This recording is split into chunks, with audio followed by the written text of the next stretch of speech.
আজি পূজা আৰু উপবনৰ বিয়া। আকৌ আমি সাজু হৈছোঁ আজি বিয়াৰ দিনটোৰ বাবে। সকলো আস্তব্যস্ত। আমাৰ কইনাৰ ঘৰ পুৰণি গুদাম, দৰাৰ ঘৰ লখিমপুৰ। যিহেতুকে বিয়াখন নগাঁও টাউনত পাতিছিলে, ভৱনত, বিশাল বিবাহ ভৱন।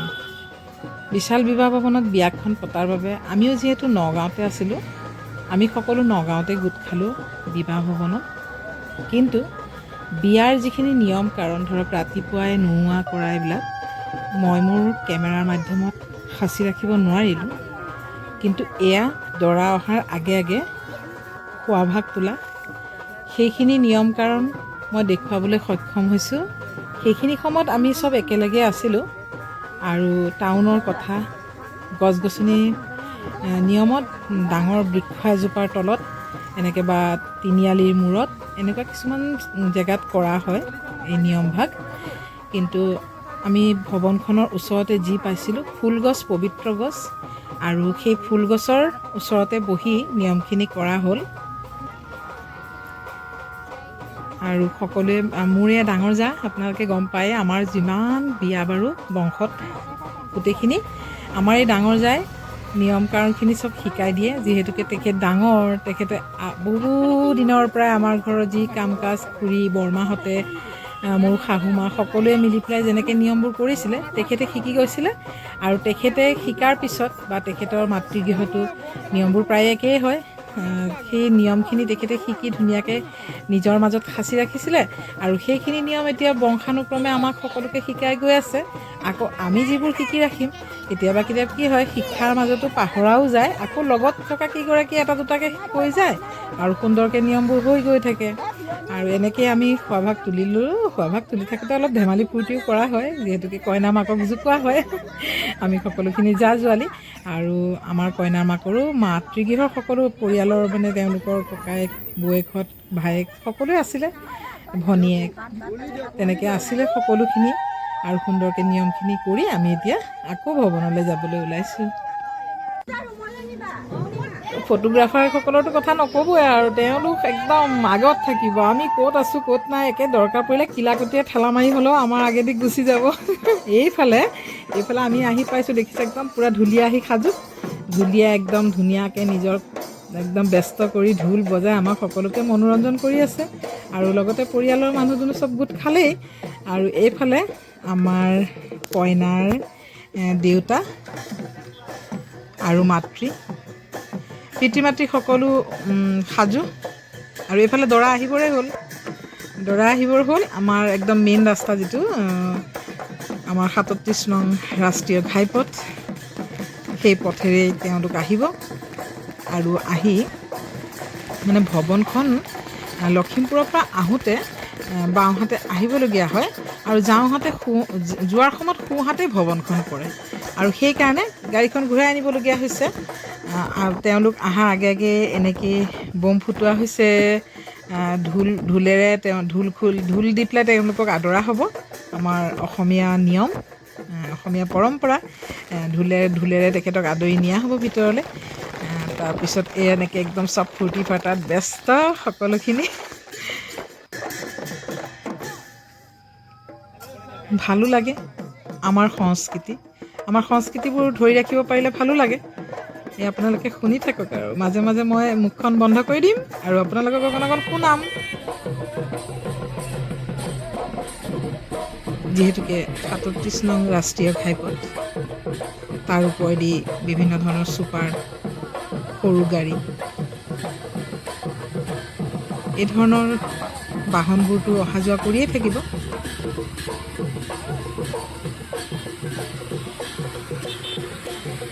আচলতে দৰা গাড়ী আহি পাই গ'ল, মানে এতিয়া ধৰক ঘূৰি আহিবৰ কাৰণে অলপ সময় লাগিছে। গাড়ীবোৰ ঘূৰাবলৈ অলপ স্পেচ লাগেই, সেইকাৰণে ধৰক গাড়ী ঘূৰাই অনালে অকণ সময়, আৰু এয়া দৰা আহি পাই গ'ল। চবৰে অপেক্ষাৰ অন্ত পৰিল। আৰু যিকোনো ভিডিঅ'ত মই আগৰ ভিডিঅ'টো কৈছোঁ, দৰা আহি নোপোৱালৈকে বৰ চিন্তা। দৰা আহি পোৱাৰ পিছত একদম সুন্দৰকৈ তেওঁলোক যেতিয়া কোনো বিপদ আপদ নোহোৱাকৈ আহি পেলাই কোনো বাধা নোহোৱাকৈ আহি যেতিয়া কইনা ঘৰত পাই যায় তেতিয়া বৰ ভাল লাগে। আৰু এতিয়া এইফালে কইনাৰ ভণ্টি ৰেডি ভৰি ধুৱাবলৈ সিফালে, আৰু এইফালে আমাৰ ঢুলীয়াখিনিয়ে আশীৰ্বাদ কৰিছে দৰাক।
আৰু এইফালে কইনাৰ ভণ্টি এতিয়া ভৰি ধুৱাব।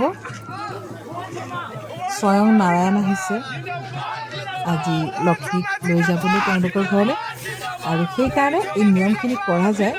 আমাৰ দৰাজনক নাৰায়ণৰ ৰূপতে তেওঁক ভৰি ধুওৱা যায়, আৰু যিহেতুকে সৰুৱে ধুৱাব লাগে ভৰি, সেইকাৰণে কইনাৰ ভণ্টিয়ে সদায় ভৰি ধুৱায় দৰাক। আৰু ভৰি ধুৱাই হোৱাৰ পিছত আৰু যদি ভনী নাথাকে ভণ্টি, তেতিয়া ভাগিনহঁতেও ধুৱাব পাৰে। আৰু তাৰপিছত এইফালে একদম ধুনীয়াকৈ ভৰি ধোৱা কাম শেষ। আৰু এতিয়া দৰাক এতিয়া যিখিনি নিয়ম মানে এজন নাৰায়ণক পূজা কৰা নিচিনাকৈ সুন্দৰকৈ দেৱে পূজাখিনি কৰি লৈছে। ইয়াতে এতিয়া সুন্দৰকৈ তেখেতক পূজা কৰা হ'ব। দেৱে যেনেকৈ নিয়মবোৰ কৈ যাব, কইনাৰ পিতৃয়ে তেনেকেই নিয়মবোৰ কৰি যাব। আৰু ইয়াত তেখেতক অকণমান জোঁৱাই মানে দৰাক অকণমান পূজা কৰি তাৰপিছতেই ইয়াতেই তেওঁলোকে মানে যদি সোণৰ চেইন পিন্ধাব বিচাৰে ইয়াতে সোণৰ চেইনো পিন্ধাব পাৰে। আৰু দৰাৰ যিখিনি দিবলগীয়া কলৰ তলৰ এটা বস্ত্ৰ দিয়া হয়, সেই বস্ত্ৰও তেওঁক দিয়া হয়। আৰু দি তাৰপিছত দৰাজনক ভিতৰলৈ আদৰি লৈ যোৱা হয়। আৰু এইখিনি এয়া নিয়মখিনি অকণমান আপোনালোকেও চাওক। আৰু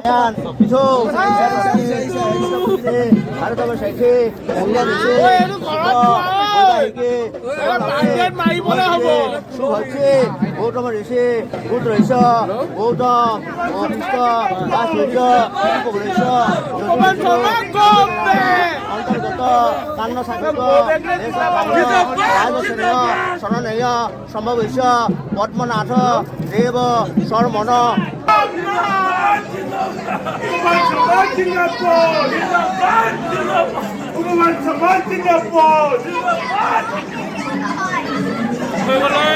আৰু এতিয়া দৰা আহি হোমৰ গুৰি পালে, আৰু হোমৰ গুৰি যিখিনি নিয়ম কাৰণ পুৰোহিতে এফালৰ পৰা কৈ যাব, আৰু কইনাৰ দেউতাক আৰু দৰাই সেইখিনি নিয়ম কৰি গৈ থাকিব। তাৰপিছতে আৰম্ভ হ'ব গোটেই নিয়মৰ প্ৰক্ৰিয়াখিনি। আৰু তেওঁলোক আজি দুয়ো এই অগ্নিক সাক্ষী কৰি বৈবাহিক জীৱনত ভৰি দিব। নতুন জীৱনত ভৰি দি দাম্পত্য জীৱন সুখময় হওক। আৰু এয়া যে দেখিছে, এয়া হ'ল একদম দৰা ঘৰৰ উঠি অহা ডেকাসকল আহিছে যে, মানে আমাৰ দৰাৰ বন্ধু বান্ধৱ সকলোখিনিয়ে। আৰু লখিমপুৰ বুলি ক'লেতো আৰু আমাৰ সংস্কৃতিক একদম ধৰোহৰ, সংস্কৃতিক ধৰি ৰাখিছে তেওঁলোকে। কলা সংস্কৃতিৰ লগত ওতপ্ৰোতভাৱে জড়িত। মই গৈছিলোঁ লখিমপুৰলৈ, তাত গৈ দেখিছিলোঁ ঘৰে ঘৰে ল'ৰা ছোৱালীখিনিয়ে ইমান ধুনীয়াকৈ আমাৰ কলা কৃষ্টি সংস্কৃতিবোৰ ধৰি ৰাখিছে। আৰু এয়াইতো হোৱা উচিত। আৰু এয়া আপোনালোকে একদম সেইফালে কইনা নিবলৈ আহিলে, তেওঁলোক কইনা বিচাৰি আহিছে। আৰু এইখিনি আপোনালোকে শুনক, বহুত একদম হাল্লা হুলস্থুল ফূৰ্তি ফাৰ্তা সাংঘাতিক হৈ আছে। এয়া চাই গৈ থাকক।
দৰাৰ ভাইটি ভণ্টি তাৰপিছত এইফালে ধৰক দৰাৰ বন্ধু বান্ধৱ সকলোখিনি আহিছিলে কইনা বিচাৰি আৰু তেওঁলোকে কইনা হোমৰ গুৰিলৈ উলিয়াই দিবলৈ কৈ তেওঁলোক গুচি গ'ল আৰু যিহেতুকে আমাৰ ফালৰ মানুহে কইনাক তাত গৈ বহুৱাই দিব লাগিব হোমৰ গুৰিত সেয়েহে আমাৰ ফালৰ মহিলাসকলে সুন্দৰকৈ তেওঁক ধৰি একদম হোমৰ গুৰিলৈ নি বহুৱাই দিলে। এতিয়া আমাৰ নিয়ম কাৰণখিনি হ'ব আৰু মোমায়েক মামীয়েক দুয়োজনে আমাৰ কইনাক হোমৰ গুৰিলৈ লৈ গৈছে।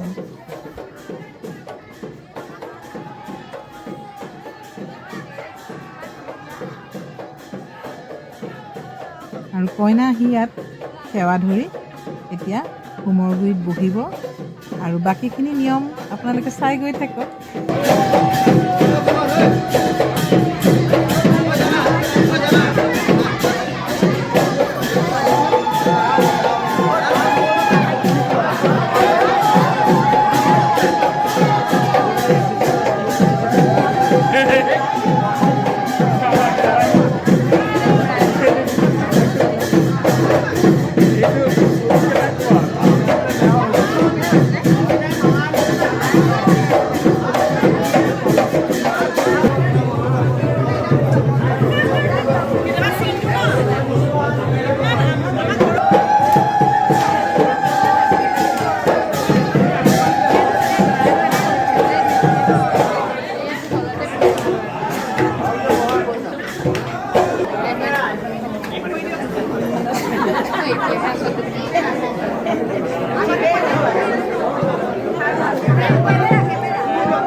ইফালে পিতৃয়ে কন্যাদান কৰিলে, তাৰপিছতে এতিয়া ভাতৃ আখৈ দান, তাৰপিছতেই হোম আদি হৈ থাকিব আৰু এফালে দৰা কইনাক দৰাই আশীৰ্বাদ কৰিব আৰু বাকীখিনি যি নিয়ম কাৰণ সকলোখিনি হৈ গৈ থাকিব আৰু মানে যিখিনি বিদায় পৰৰ যিখিনি বিবাহৰ শেষৰ যিখিনি নিয়ম সেইখিনি মই আপোনালোকক দেখুৱাব নোৱাৰিলোঁ।